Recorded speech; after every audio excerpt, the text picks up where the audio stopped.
वरून दोन पक्षांमध्ये दोन नगरसेवकांमध्ये आणि नागरिकांमध्ये वादावाद झाली. कसं बघता या सर? खरं म्हणजे मागच्या जनसंवादच्या दिवशी ज्ञानेश्वर नगरचे रहिवासी माझ्याकडे आले होते. राजकारणाच्या पलीकडे जाऊन देखील काही विषय जे आहेत ते करायचे असतात. त्या ठिकाणी नाना नानी पार्क होता, ठीक आहे, काही वर्ष बंद पडला. त्या ठिकाणी लहान मुलांना खेळायला आजूबाजूला मैदान नाही, तर ते करण्याच्या ऐवजी त्या ठिकाणी जाणून बुजून आरोग्य केंद्राचा ते कंटेनर जो आहे तो ठेवण्याचा प्रयत्न केला गेला. आता वास्तविक मी महापालिकेच्या अधिकाऱ्यांना स्पष्ट सांगितलं होतं, आयुक्तांना पण सांगितलं होतं की तुम्ही स्वतः विचार करायला पाहिजे की बाजूला आजूबाजूला कुठे जागा असेल तर त्या ठिकाणी हा कंटेनर ठेवून आरोग्य केंद्र चालवता येईल आणि या ठिकाणी मुलांना खेळणी आणि सगळे नाना नानी पार्क जो आहे तो अद्ययावत करून देता येईल. त्या भागामध्ये दुसरीकडे कुठे काही मैदान नाही किंवा अशा प्रकारची सोय नाही. परंतु मला जे काही निदर्शनास आलं की जाणून बुजून त्या ठिकाणी ही म्हणजे पोलिसांनीसुद्धा जे वागले ते चुकीचं वागले. मला जी माहिती मिळाली की अशा प्रकारे एकतर्फी पोलिसांनी काम करता कामा नये व वृत्तपत्र जे त्या ठिकाणी मीडियाचे जे लोक गेले त्यांच्यावरही त्यांनी धक्काबुक्की केली, त्यांनाही हटवण्याचा प्रयत्न केला. अहो, रहिवाशांना नको आहे तर तुम्ही जबरदस्ती का करता?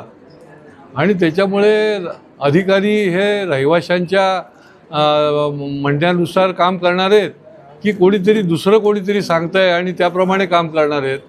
आणि याच्यामध्ये अधिकाऱ्यांचा पूर्ण दोष आहे, अगदी माननीय आयुक्तांपासून, की त्यांनी याची विचार करून याला अशा प्रकारचे जबरदस्ती त्या ठिकाणी घुसवायला नको होता.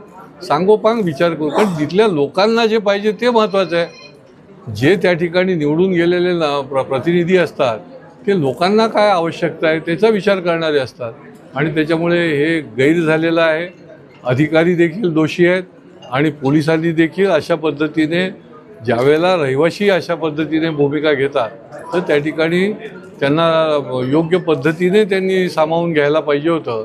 त्यामुळे याच्यामधनं तातडीने तोडगा काढला पाहिजे आणि नाना नानी पार्कसाठी जी जागा आहे ती तशीच राहायला पाहिजे, त्यांच्याकरताच त्याला केली गेली पाहिजे.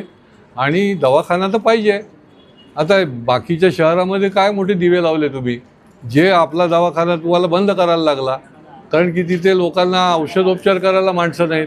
त्या ठिकाणी त्या साधी प्राथमिक आरोग्य तपासणी करायला नाहीत. आणि आता हे 60वं म्हणे आरोग्य केंद्र होतं आणि आम्हाला सूचना आहेत की करायला पाहिजे. तर ते अद्ययावतपणे ते चालतील असं पण बघा. भलतीकडे तुम्ही जर नेऊन टाकलं आणि तिथल्या रहिवाशांनाच नको आहे तर त्या आरोग्य केंद्रामध्ये लोक आली पाहिजेत ना. कोणीतरी कोणाच्या तरी इगोने ते त्या ठिकाणी जुलूम जबरदस्ती जर होत असेल तर लोक खपवून घेणार नाहीत. सर, हे जे आरोग्य केंद्र आहे हे केंद्राच्या योजनेमधनं आणलं होतं. केंद्रामध्येही भारतीय जनता पार्टी शिवसेनेची सत्ता आहे आणि ठाण्यामध्ये देखील भारतीय जनता पार्टी शिवसेनेची सत्ता आहे. तरी देखील आपसातला हा विरोधाभास का दिसतो? सत्तेमध्ये भारतीय जनता पार्टी फक्त सहभागी आहे. सत्ता चालवणारी व्यक्ती जे आहेत ते वेगळे आहेत. आणि त्याच्यामुळे याच आरोग्य अधिकाऱ्यांना ज्या वेळेला आम्ही सांगितलं त्यावेळेला त्यांनीही सांगितलं होतं की आम्ही तिथे नाही करणार. ही दुट्टपी भूमिका कोण शिकवतं यांना घ्यायला? अधिकारी राजकारण करायला लागले. माझ्याशी सांगताना देखील त्यांनी सांगितलं की आम्ही तिकडे ठेवणार नाही, आम्ही अन्य पर्यायी जिथे असेल त्या ठिकाणी करू. जरी त्या ठिकाणी ठेवायचं मान्य केलं असलं, माननीय आयुक्तांनी पण सांगितलं. पण यांचे शब्द आणि यांचे म्हणणं याच्यावर आता किती विश्वास ठेवा असा प्रश्न आता आम्हाला पडलेला आहे.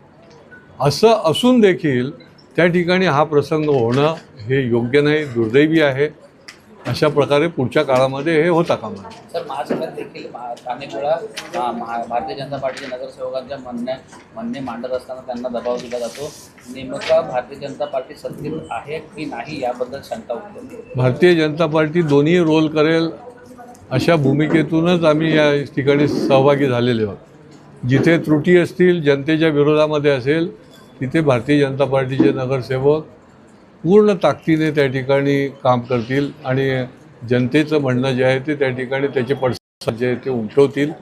आणि जिथे चांगलं आहे, लोकाभिमुख आहे, जे विकासाचं आहे, योग्य आहे, तर त्या ठिकाणी भारतीय जनता पार्टीचा कायमच पाठिंबा राहिलेला आहे.